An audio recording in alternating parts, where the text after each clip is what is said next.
Hello guys mga ka-CCTV, hawak nyo ba ang buong serye ng mga old coins na ito? Guys, panoorin ang mga detalye.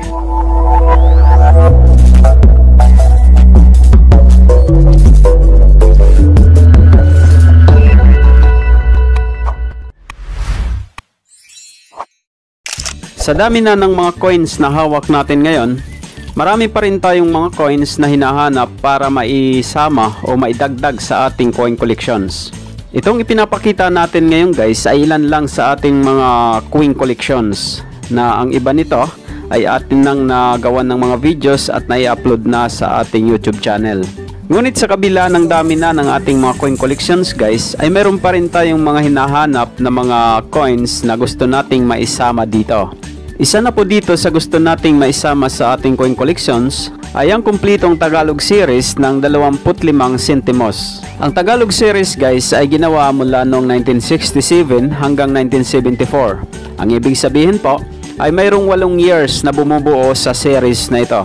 Sa kasalukuyan guys ay naghahanap tayo ng isang buong serye ng 25 sentimos na ito. Sa ngayon po, itong nakikita natin ay dadalawa pa lang dito sa series na ito ang ating nakukulikta. Itong 1970 at itong 1971. Kaya guys, kung mayroon kayong hawak na kumplitong series sa bariyang ito, ay maaari nyong ipagbigay alam kay CCTV at pag-uusapan natin ang tungkol sa iyong hawak na bariya. At kung gusto nyo naman po ipakita o i-share ang picture o videos ng inyong mga hawak na coins, ay maaari nyo itong i-share sa atin sa mamamagitan ng Coin Collector TV Facebook page. At doon makikilatis natin ang iyong mga coins at makikita din ito ng iba pang mga coin collectors na nagfa-follow sa ating Facebook page.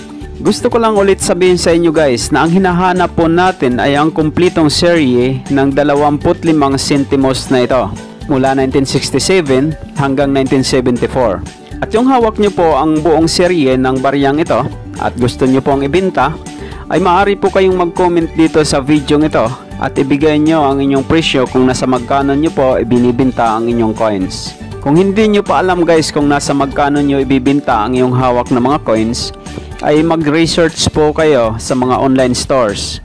Tingnan nyo kung nasa magkano nila ibinibenta ang mga ganitong mga old coins, lalong-lalo na itong 25 sentimos na ipinapakita natin ngayon.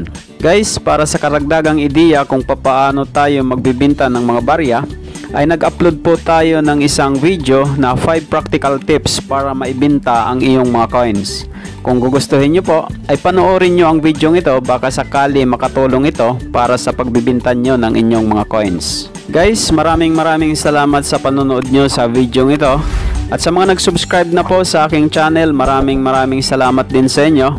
At kung bago lang kayo dito sa aking channel at hindi pa kayo nakasubscribe, ay mag-subscribe na rin po kayo at i-click ang notification bell para updated kayo sa mga susunod nating uploads. At ito ang laging tatandaan, ang barya ay mahalaga at dito sa CCTV, ito ang bida.